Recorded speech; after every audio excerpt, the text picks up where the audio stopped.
Ina mo, ganyan nakakunti kinakain mo. Tapos, di ka naman na ata lagi nagmimilk eh. Yan.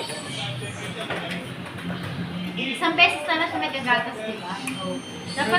Dapat kakain ka rin nito. Kasi si Kuya si Dave, pag hindi healthy yung kinakain niya ng isang araw, 2 beses or 3 beses siya nagagatas. Pati merienda niya may gatas. Pero,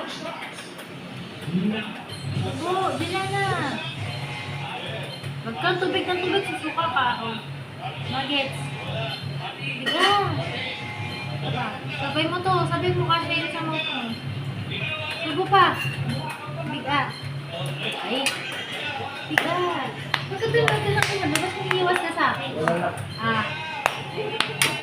Alam din, Lace. Pag hindi naubos yan, ha?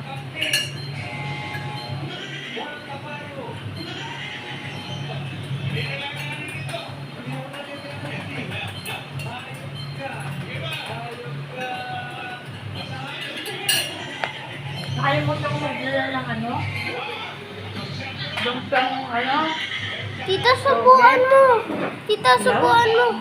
Tita, subuan Hindi, mo. ito na. Tita, subuan mo. Ito na lang. Binisa mo? Pinaluto ko. Sa Pampanga. Dalamis. Tita, subuan mo.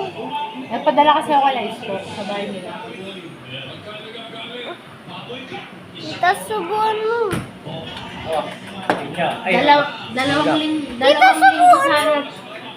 Dalawang linggo namin ulam. Sa dami. Kaya nga, nagbigyan ko pa yung kapitbahay namin eh. Ang dami, tapos di ka man nagdala. Nakalimutan ko nga. Ay, Mariosep. Kasi nga, di ba nakamotor lang ako? Eh, kahit na dapat gabi pa lang, hinahanda mo na. Nahanda ko lang yung Juliana. Juliana. Ay, naku, nagsisip-sip na. Gusto mo ba ng jellies? Ichu mo yan. Nuggets yung nasa bibig mo eh. Alam ko na yung technique mo. Pag ayaw mo yung ulam, i-stack mo yung food sa mouth mo. Yan, nasisira yung ngipin mo. Sarap, di ba, Juliana?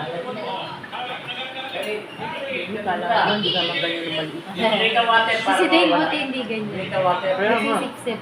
Ito naman ang mga ata sa akin. Swerte ka. Matagal lang siya kumain. Pwede nagsisip-sip. Alam mo ba, kaya din na broken yung teeth ni tita kasi nagsisip-sip ng ng food sa mouth. Bulok na yung dito niya, di ba? Buti hindi sumasakot. Sa gatas yun. Sa gatas. Solid ng tubig para